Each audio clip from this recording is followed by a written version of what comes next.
kif tħallna mal-ewwel ġifieri wiċċu hekk kien qiegħed verament kif ngħidu wiċċu għaddaw lil fatt li konna se niltaqgħu miegħu. Bdejna ġifieri għadna bil-qiegħda u bdejna nitkellmu. Il-tema hija tal-familja li hemm bżonn mindu jkunu żgħar it-tfal tagħna nrawmuhom fil-fidi. Il-bżonn tal-fidi li terġa' tidħol fil-familja ħalli l-familja tkun mezz ta' kif tgħaddi minn ġenerazzjoni għall-oħra propju il-fidi.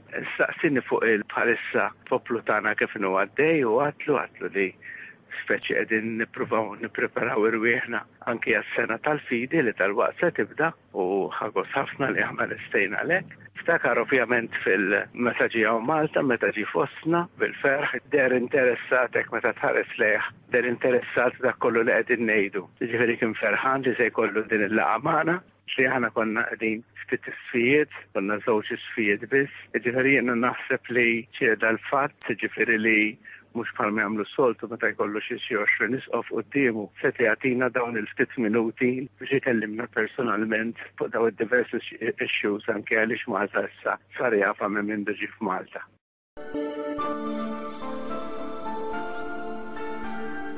Il-Papa kellu kliem ta' apprezzament tal-ħajja tal-insara fid-djoċesijiet tagħna, jiftakar il-żjara u l-laqgħa li tajnieh meta ġie fostna dal-aħħar, tkellem b'mod pożittiv ħafna dwar il-familji tagħna jekk li għadhom joffru l-ewwel formazzjoni nisranija lill-ulied, tkellem dwar il-vokazzjonijiet, kellu kliem ta' apprezzament għall-ħidma li iwettqu s-saċerdoti tagħna kemm pajjiżna kif ukoll fil-missjoni, kellu kelma wkoll ta' inkoraġġament dwar il-ħidma li ssejjer fl-iskejjel, speċjalment anke fis-seminarji tagħna, dik hija okkażjoni kif aħna mhux biss ngħaddu it-tagħlim tax-xjenzi imma wkoll il-messaġġ nisrani.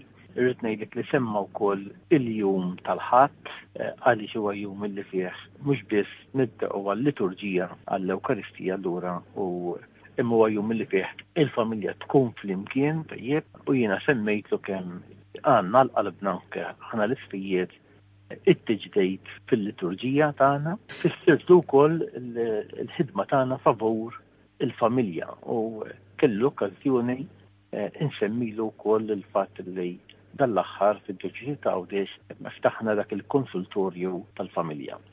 Fattur determinanti jew li aħna konferenzi episkopali ta' 2 żewġijiet u allura seta' biex ngħidlek jagħmel dan il-lussu magħna li jagħtina dik l-udjenza ta' kuntatt personali.